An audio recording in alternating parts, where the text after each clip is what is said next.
Look on my works, ye mighty, and despair.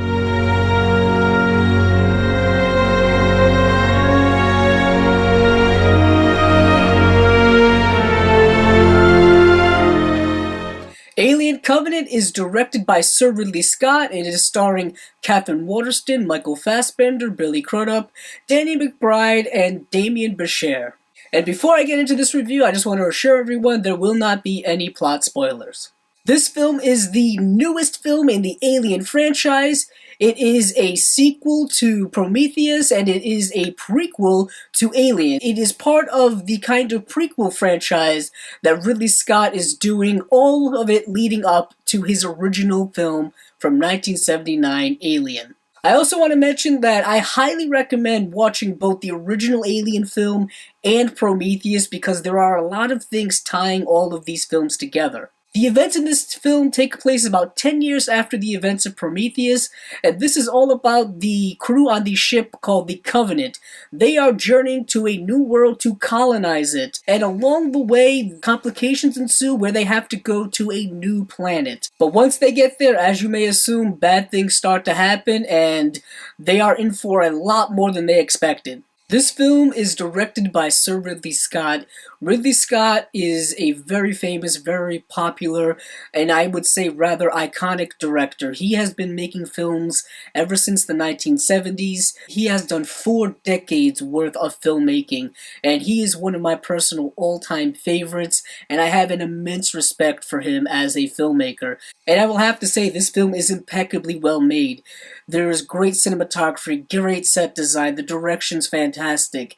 This film really utilizes special effects very, very well for the most part. And it is very much a heavily CGI'd film, but with Ridley Scott, he does CGI so darn well that you really don't notice it a lot. Also, you have a really talented group of actors. Danny McBride is probably someone you wouldn't expect to be in this film, but he is very passionate about the material, and he is a really good dramatic actor when he wants to be. Granted, he is mostly known for doing comedic roles. Katherine Waterston is probably an actress you may not be familiar with, but I think she is really, really good, kind of in the indie realm. Billy Crudup is someone I have always been a fan of. Almost Famous is one of my favorite films of all time, and he plays such a great character in that film, and he pops up every now and then in a really good role. But to me, the main star of this film, the one who shines the most, and really my favorite part of this film, is Michael Fassbender. He is in this film in a dual role capacity, and he plays each role fantastically. He's able to give a very nuanced performance that you would think that these were 2 individual actors playing different roles, but no, it is just Michael Fassbender. He is probably one of our greatest actors working today, and in this film I think he is given the most to work with when it comes to the dialogue, when it comes to the depth of the screenplay. A lot of it is within his characters. A lot of people were upset that Prometheus was a little bit different than what they were expecting, but this film very much makes up for that with more traditional alien things that you are used to seeing. But make no mistake about it, this is very much a Prometheus sequel. Like I mentioned before, I highly recommend watching Alien and Prometheus, particularly Prometheus, because there's a lot of connective tissue between that film and this film. That is another one of the positive aspects of the film for me, is that it does a good job of world building this alien universe that Ridley Scott is now fully immersed in. And that is a really interesting aspect with this film franchise, is that it is a series of prequel films that are all trying to get to a certain point, and you really kind of have to be patient with it because not all of it is going to be what you want. But I think we are making a lot of strides specifically in this film to get to that point. I will also say this film utilizes suspense and tension very, very well. Ridley Scott really knows the shots he wants to make this as panic-stricken as possible, and I really liked a lot of those moments. But where the film falters for me is in the screenplay.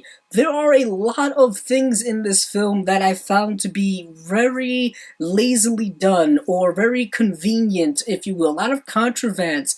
There's a lot of horror tropes that are reutilized in this film, to the point where all of the horror and suspense that I kind of enjoyed, I already knew the payoff of it. I already knew what was going to happen. Everything is kind of telegraphed in that way. We know who's going to die, when they're going to die. Nothing is really spontaneous or unpredictable. It's all very predictable. And that's where I feel the film really falters. I was expecting a lot more from a Ridley Scott film. I expected him to do something different, be bold, be adventurous, do something that we haven't seen on screen before, but he fell back on a lot of horror cliches. Horror cliches that he has already utilized himself in other films. That's what really disappointed me the most, is that he's just recycling things. Another negative aspect I have with the film is that I really did not connect with the characters.